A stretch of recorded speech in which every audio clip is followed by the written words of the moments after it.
I'm Linda Nuss, and I am a love coach, a relationship coach. And the reason I got into it, actually, it's just been sort of a natural thing that has happened to me throughout my whole life. You know, when I was growing up, I didn't really realize that I'd be heading this direction as I got older, but it's been a very natural, organic process for me, and then unfolding, and it continues to unfold. I have a deep, deep passion to reflect the beauty that I see in others. I feel like there's just so much room for people to really realize their own beauty and their own divine nature. And I suppose I sort of got on this trail in my own experience with my relationship as I got older, and just the unfolding, the pattern of conditioning that you grow up with, and believing that you have to accomplish certain things at certain times in order to be really accepted and to be a good person. My upbringing was Catholic, heavily Catholic. I went to Catholic schools for 9 years and then transferred to a public school after that. And honestly, it was a beautiful upbringing. I was very lucky. I had very loving nuns and a very loving, nurturing environment from it. What I didn't really get out of it was a connection, a real connection to the higher power, God, source, universe, whatever you want to label it. Obviously, at the time, you know, in Catholicism, it was God. I felt very separate and afraid a little bit, just because I did not feel the presence within. And I'm not sure it's because they were trying to teach it that way necessarily, but that was how I interpreted it. And so that kind of set me off in a pattern of really maybe just pulling a little bit further and further away from my own divine light, until, you know, you just get wrapped up into the conditioning of what you're taught. You know, everyone's teaching you things, and they're doing the best they can. They're only teaching you what they know.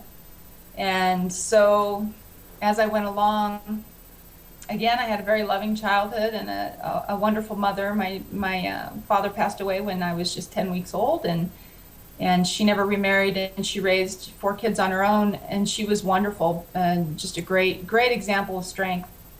And but I was the youngest in the family, so there's a whole lot of dynamics. You know, it's just interesting, the paths of our lives and how they unfold, and you know, my idea of being accepted and being a good person was not screwing up, not making a mistake, and, you know, being good so I wasn't damned to hell for the rest of my life, and that sort of thing. And you know, intimately, I was really that good of a person. I just didn't know it. I was just running off of conditioning. So anyway, as I got older and into my own relationship, my relationship was built on that foundation of really needing to be accepted and needing to be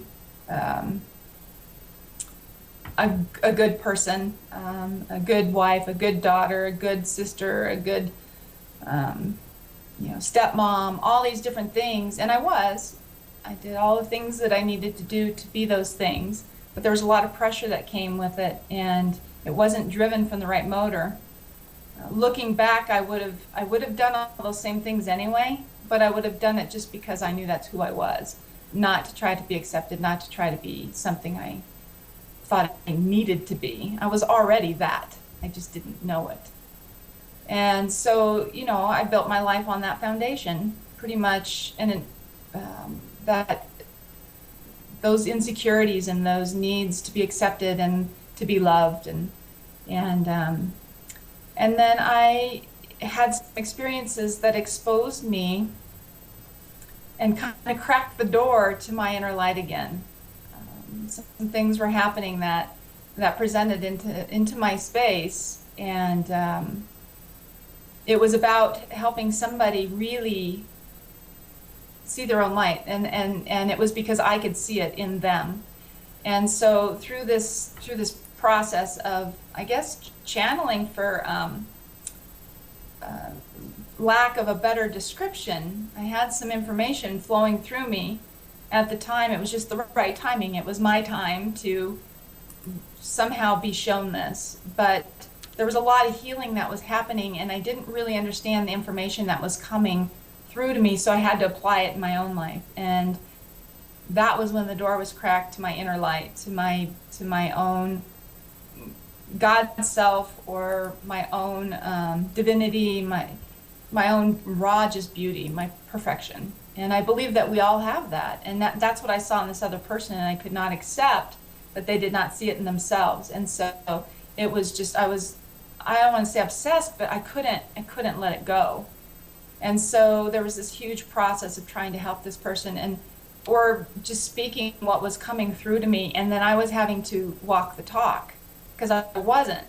And I'm thinking, well, all this stuff sounds pretty good.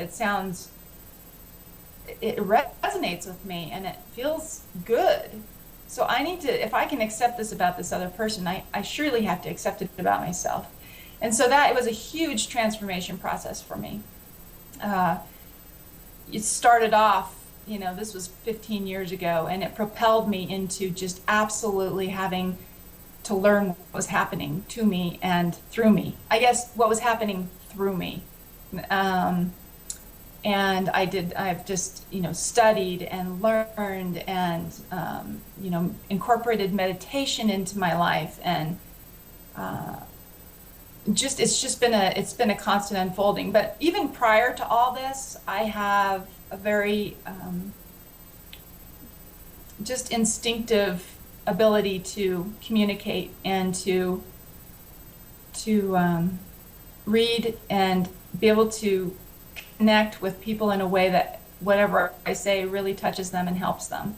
And I believe this is a gift, and I didn't really realize it until all this unfolding happened. And so I take it very seriously now, and I've probably been a coach my whole entire life.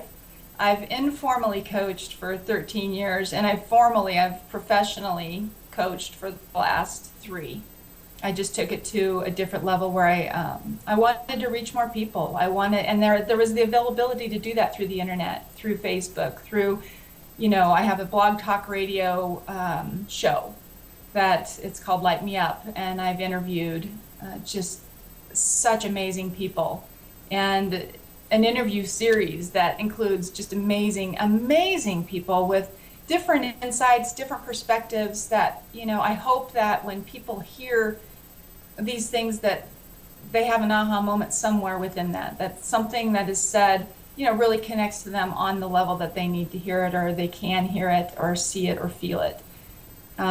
So that's really been my journey. And again, I probably the most people I reach are women, but not to say, actually the first person that really instigated this whole process was a man. So, it's been kind of an interesting journey, but I just have a really hard time. I just want people to understand how beautiful they are, and how connected and interconnected and how powerful they are.